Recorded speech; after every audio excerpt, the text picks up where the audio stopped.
Welcome back to the Hard Truth Podcast. It's been an hour for us. It's been a week for you guys. We're still sitting with Eli, and we still got our brother Jacob with us.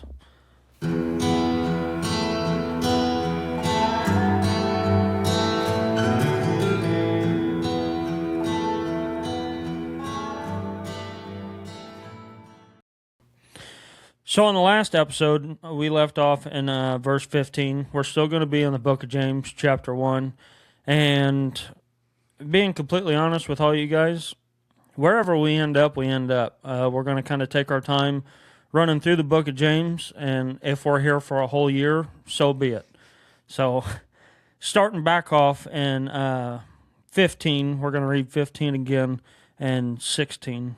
And Eli, if you don't care, we're going to have you get her done again today. So last episode we ended off with verse 15. Then after the desire is conceived, it gives birth to sin.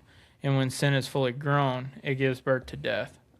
And then James leads in verse 16. Don't be deceived, my dear brothers and sisters. Every good and perfect gift is from above, coming down from the Father of lights, who does not change like shifting shadows. By his own choice, he gave us birth by the word of truth, so that we would be a kind of first fruits of his creatures. So desire gives birth to sin, and sin matures into death. Don't be deceived.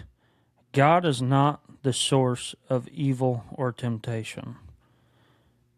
And I really think the key word here is deceived. Because many are deceived, and the Bible even tells us that many will be deceived, especially in the end times. But my question with that is, trace the progression. Desire leads to sin, and sin leads to death. How does this happen in real life circumstances? Well, oftentimes, because we're born with evil in our hearts, because we're born into a life of sin. I mean, Adam gifted that to us whenever him and Eve caused the first sin, original sin. So now, since then, we've all been born into sin. Now, when Christ comes along, he anoints us by washing us clean of sin with his blood. But outside of him, we can't be saved without him. So if we don't show faith, if we don't admit that he is the one that saves us, and we just fall into sin all the time, what saves us is our relationship with him. Mm-hmm. If we don't stick to that, and we constantly live in sin, sin is death. Mm-hmm. Yep. If he doesn't wash us clean, we don't ever find eternity. You know, we can't be accepted into heaven like that.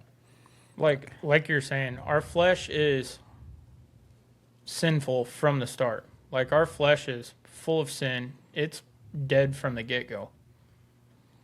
And when we die, we're not trying to save our flesh. We're trying to save our soul. We're trying to save our spirit. Mm-hmm. And that's what God's going to bring back. It has nothing to do with the body. It has nothing to do with our body.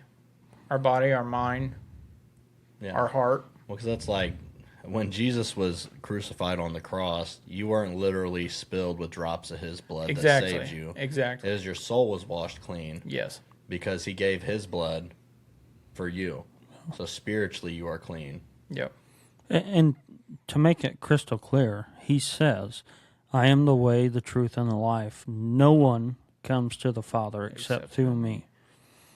And that's where coming in on a worldly perspective and being in the world, we're not meant to be in the world. We're meant to be outcasts of this world. But I think that's why he gave us the encouragement to beat our flesh into obeying him and giving up our life so that it may be saved, laying down our life, picking up our cross, and follow him daily. Yeah. And I say this all the time. I say, all you have to do at the beginning of every day is surrender to Jesus, and the rest of your day falls into place. Every single day, it works. There's not a day that doesn't work. Yeah, I can agree with that very much so. I mean, but that's just like, just to even prove your point even further, he says to be in the world, not of the world, because the world hated me first, it will also hate you. Because the world isn't used to good and purity. It's a place that's evil because it's filled with people that are born into evil. I mean, look at how persecuted Christians are throughout history. Yeah, and I mean, that's another awesome example. Because here in America, I don't think we understand how good we still have it right now. Oh, Because we can walk out into the street and say Jesus Christ's name and talk about him as much as we want to. You're going to get hecklers, sure. That's nothing compared to what these people go through in other countries. I mean, you get beheaded as soon as you begin to say his name. I was going to say, look at like what's going on in Africa right now, or what's been going on in China. Like, you cannot speak Christianity at a voice this level. You have to whisper it. You have to meet in secret. You have to be so secretive, because the second the government or the ruling authority finds out, you're either going to die, or, which, I mean, for us as Christians, isn't a bad thing. Like, you're just speeding up the process for us meeting where we want to go eventually anyways. But It's funny because a lot of people don't look at it like this, but wouldn't you think that if Jesus was really nothing, if this was all just a fallacy, if it was all just a made-up story, then why would the world fight against it so hard? right. And why do they put so much much Yeah. money and effort into Yeah. trying to cover it Why up? would they constantly mock him continuously? Who mocks Islamic? Nobody. Nobody. Who mocks Buddhism? Nobody. The one religion consistently beat up and mocked Is and Christianity. nitpicked is Christianity, and it's the specifics about Christianity is Jesus Christ, the specific target, and of course the one that atoned our sins, that came and gave his blood for ours. If that was a false religion, if that man didn't really exist, it sure does look a little funny to me to say that I need to constantly Right. attack something that's not real. Yeah, that's a very good point. And they have tried and tried to pick this book, the Bible, apart.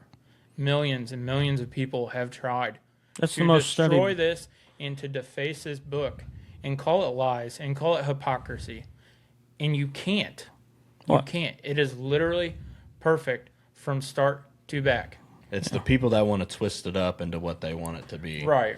If this was a book made by man, for man, to just say that you can do whatever you want, why would it go against every single one of your Exactly. desires? Everything Exactly. that you could ever want. If you want to be drunk, you want to be on drugs, I'll tell you what, this book speaks against it. Yep. If it was for man, made by man, it would definitely say, nah, you go do your thing. Yep. You want to be up in the club all night, you go right on ahead. I'm not gonna stop you. You can still come Right. over here and hang out when you're done. Right. And it's the most studied book in history, and it's the number one biggest treasure map that anybody has ever looked at. Amen. And moving on with that, jump back in at verses 17. Every good and perfect gift is from above, coming down from the Father of lights, who does not change like shifting shadows. By his own choice, he gave us birth by the word of truth, so that we would be a kind of first fruits of his creation. And those verses are verses that really don't need an explanation. I mean, they speak for themselves, because every good gift does come from an unchanging God, the Father of heavenly lights.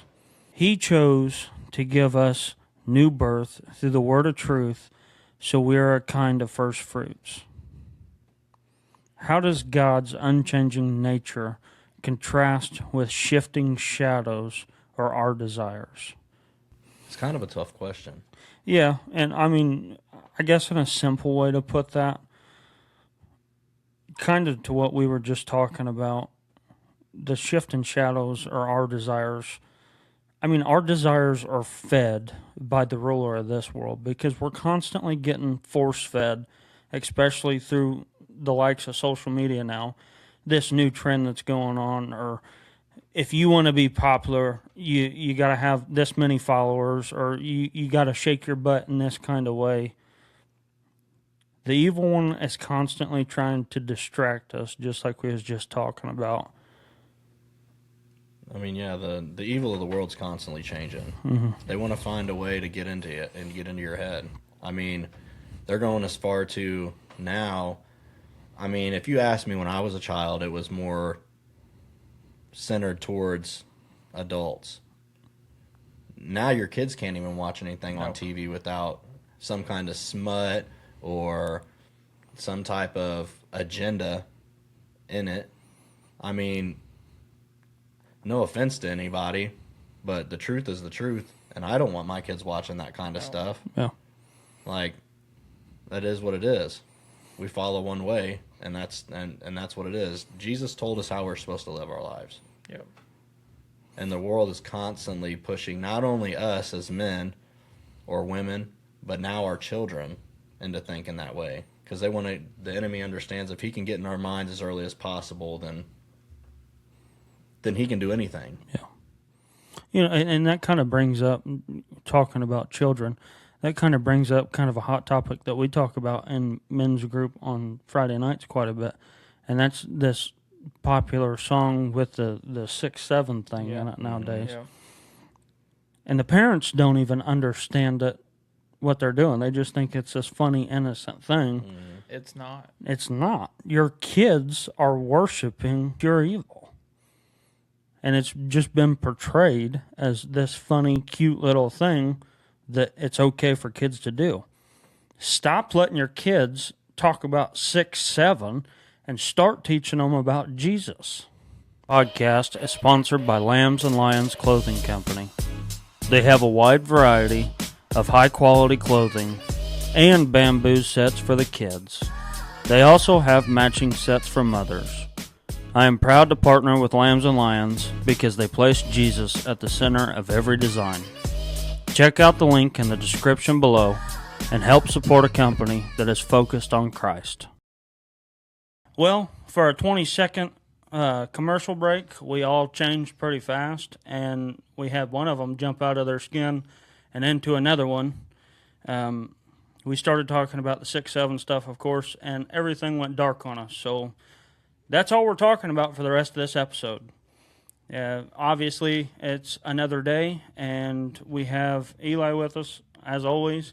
And today we got our brother Skyler with us. And Skyler, if you wouldn't mind, tell us a little bit about yourself. Yeah, I'm Skyler. I was born and raised in a Christian family and kept my church pretty much all my life. So a year ago, 2 years ago, I got baptized. Jesus came into my life. Clay got a hold of me, talking to me about, hey, we're going to do some men study group. I got involved and got me involved in Crossroads, and here I am. I like hunting, fishing, and that's about it. Took off like wildfire. Oh, yeah. It's still wildfire, still there. Yes, sir. We're happy to have you here, brother. Yeah, thank you. Yeah. Well, Eli, let's pick up where we left off. Alrighty. I have had 5 days to dive into this topic, so I'm going to start it off by this whole 6-7 thing. CNN quotes, 6-7 means nothing, but using it can make a student feel like a member of a bigger, cooler group for their peers. And all they're doing is inviting demons. Yeah, all they're into their doing home. is inviting Satan into their lives, into their friend group, because they are ignorant to the fact of what it actually is. Mm-hmm. Like, sit down and do your research on these things your kids are doing. Yeah. Like, I don't even have kids yet. I cannot stress this enough. Dig in. Take the time, dig into what your kids are ingesting, what they're watching, what they're hearing. When the 6-7 came in, I was taking my niece out for a drive, just to get some air. My youngest niece likes to think, oh, 6-7.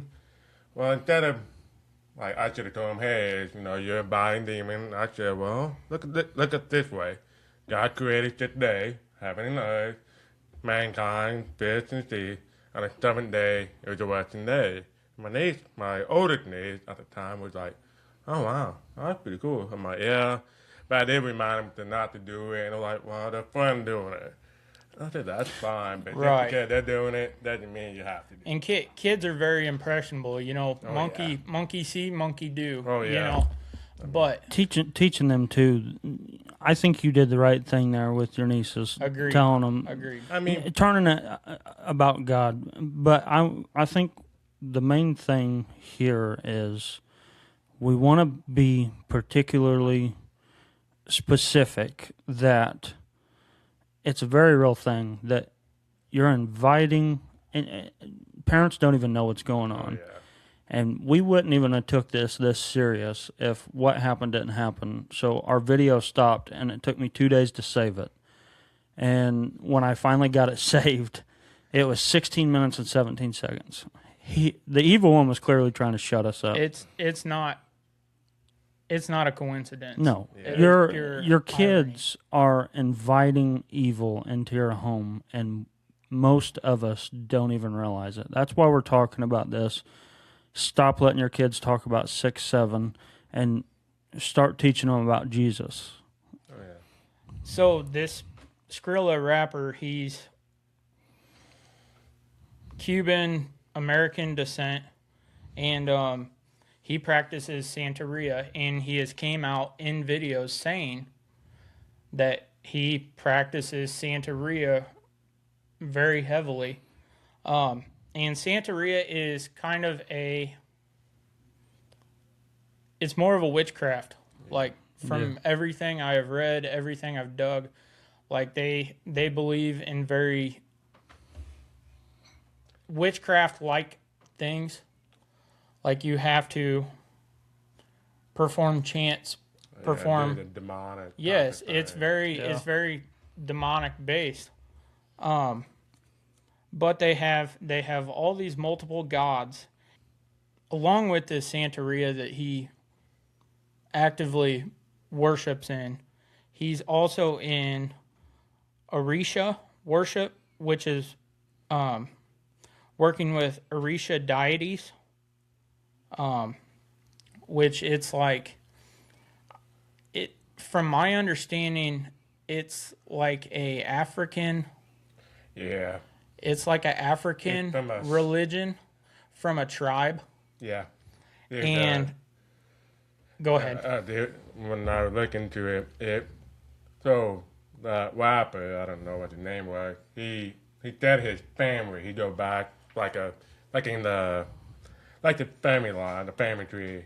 So apparently someone in his family came from Africa, somewhere along the border of Africa, and he learned, and it's a really scary stuff, It is. And he come out on interviews and said that he was an open Satanist. Yes, he has said that too. But what I wanted to dive in with this Orisha worship is he makes mention of two of their deities, Ogun, which is the god of iron and war, and I'm going to butcher this, but Yamaya, which is Ocean Mother. And that is, the Ogun is the god of 6, and Yamaya is the god of 7.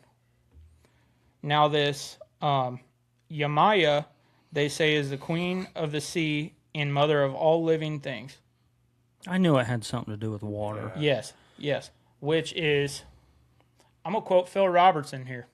Saltwater, the Department of Saltwater did not come up with all of this. I'm sorry.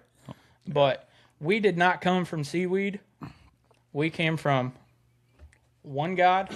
There's not 7. He may have taken 6 days to create the earth. He hung out on the 7th. He rested. Yep. We come from one God. 3 persons and one God. Not this 6, 7, 95. I mean, how many did Rome have? No, I How get many it. did the Romans have? A lot. Yeah. I mean, I can't even count them all. Oh, I can't. But So we're almost out of time here, but I think I could, with what I read and dove into, I could go for hours. And you know, just like that, I mean, if you remember in the Bible, early in the Old Testament, you know, from what, Leviticus to all the way to right before David came, they've been worshiping Baal, the god of Baal. Yes. yeah. You know, the Lord gave him a chance. Hey, I want you to turn. And I hope and I pray for that guy to turn, you know, before the end of time. But in the meantime, while he's still doing it, if then doesn't go his way, so hey, why am I going this? You gotta stop and realize that hey, we need that. Yes. That's important to say too. So I don't want it to sound like that we're just sitting up here and dogging on an individual. More or less, we're educating is what we're doing. We're just trying to make you aware. Yes, and we're called as followers to love God's creation, and He is God's creation. Yep. Whether He chooses to follow that or answer the law that's written on His heart, Or to turn away. yeah. So we're still called to love Him, but to hate the sin. Yes. Yep. But to everybody sitting at home watching this, we're almost out of time. Stop letting your kids do the 6-7 stuff. Stop laughing at them, because the Bible tells us, and Jesus makes it very clear, that we're no longer fighting against flesh and blood enemies, but enemies of the unseen world and in heavenly places. There's a war being fought over your souls, and the evil one has got an easy foot in the door with our children. So, with that being said, we're out of time. And I think to end it off, I just want to say and reiterate one more time just how important it is. Get in the Bible with your kids. That's all for today, and we'll see you guys next week.